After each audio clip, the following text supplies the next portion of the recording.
हामी चाहिँ एक दिन चाहिँ कस्तोमा पर्यो भने बाहिर बरेन्डामा माथि चाहिँ छानो थियो, दाइले पनि देख्नुभयो, छानो थियो, तर चाहिँ त्यो बिहान उठ्दा पनि ढाडे चिसो भएर त्यस्तोसम्म परेको छौँ क्या।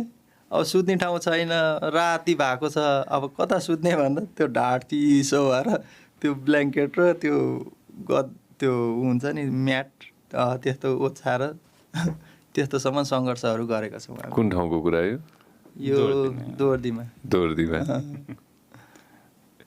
दोर्दीको साथीहरूलाई के भन्नु भन्छ हजुरलाई? त्यस्तै सबैजनाले मभन्दा पनि अब कतिपय आक्रोश पनि हुनुहुन्छ। अनि प्लस कस्तो सबैजनालाई हाम्रो मात्रै जित होइन, एउटा हामीलाई मात्रै होइन कि सबै आम एउटा तपाईँहरूको पनि साथ सपोर्ट, तपाईँहरूको मायाले यो ठाउँसम्म आइपुग्यौँ।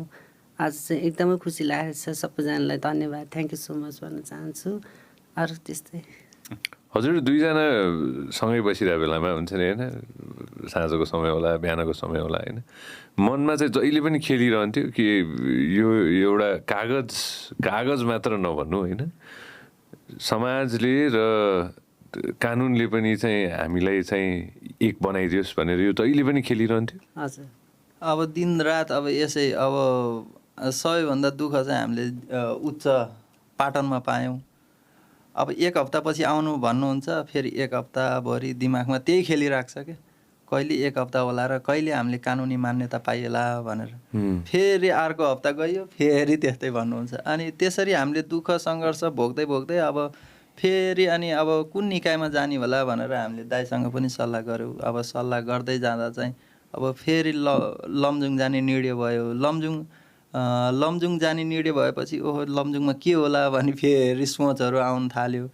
त्यसरी नै अब रोटेट हुँदै गयो। त्यसपछि अब हामीले फाइनली न्याय पाएका छौँ। अब यसलाई चाहिँ अब सबै समुदाय, हाम्रो समुदायको व्यक्तिहरू जति पनि सङ्घ संस्थाहरू हुनुहुन्छ, उहाँहरूले चाहिँ के गर्नुपर्छ भने यसलाई चाहिँ सही सदुपयोग गरेर चाहिँ यो चाहिँ हाम्रो मौका हो, यो मौकालाई गुमाउनु हुँदैन भनेर सही निकायहरूमा गएर सही आफ्नो पाउने राइट्सहरूलाई चाहिँ उपयोग गर्नुभयो भने चाहिँ यो चाहिँ सही ठाउँमा सदुपयोग हुन्छ जस्तो लाग्छ।